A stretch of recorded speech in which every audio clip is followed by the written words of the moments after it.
from the Honourable Member for Mersey.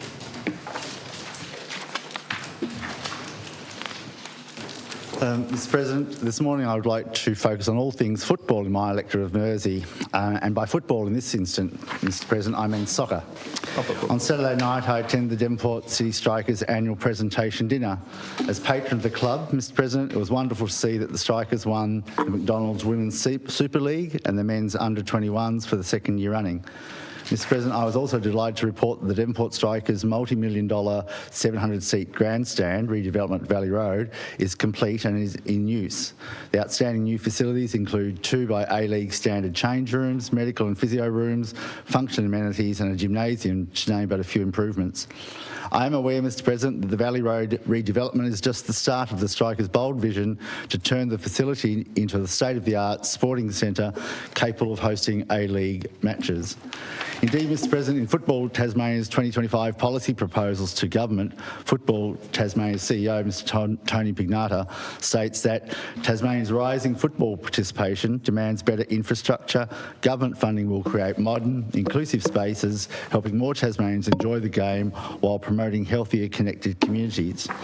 Mr President, Football Tasmania recently celebrated its end-of-season awards night. It was great to see that the Devonport City Strikers featured in numerous awards.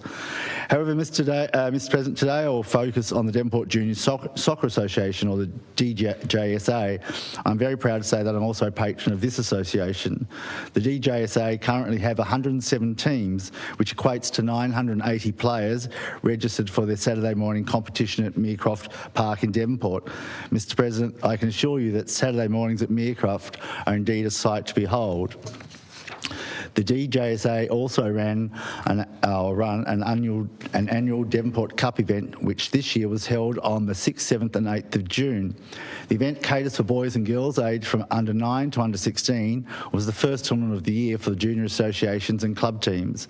Mr President, the event is very inclusive, as teams whose players are registered with Football Federation Australia are eligible to participate whether they are club, association or school-based.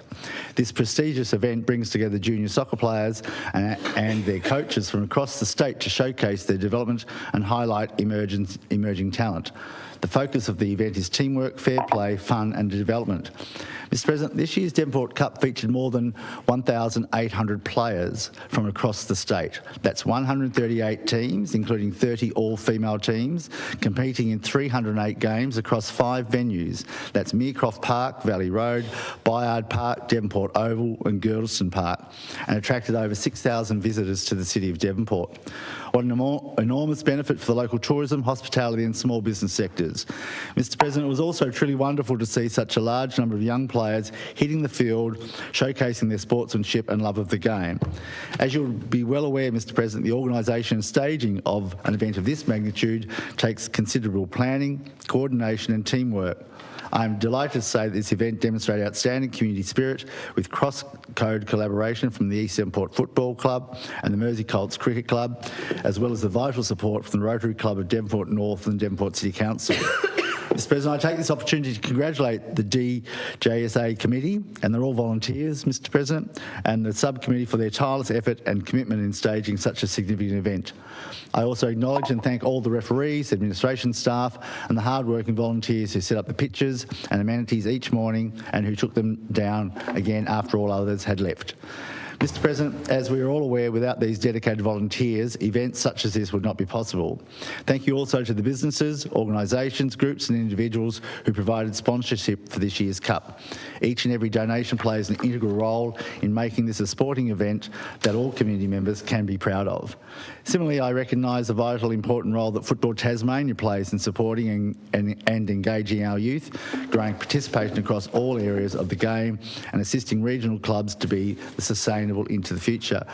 Mr President, from feedback I have received, I would suggest to Football Tasmania that an area of improvement might be the public acknowledgement of those junior and youth associations that work tirelessly to provide statewide tournament opportunities. Mr President, I'm proud to say that the Devonport Cup not only highlighted the strength and growth of junior sport in our region and the rest of the state, but also provides a significant economic and social boost for the greater Devonport area. Indeed, Mr President, I look forward to again supporting our future soccer stars at the 2026 Devonport Cup. Thank you.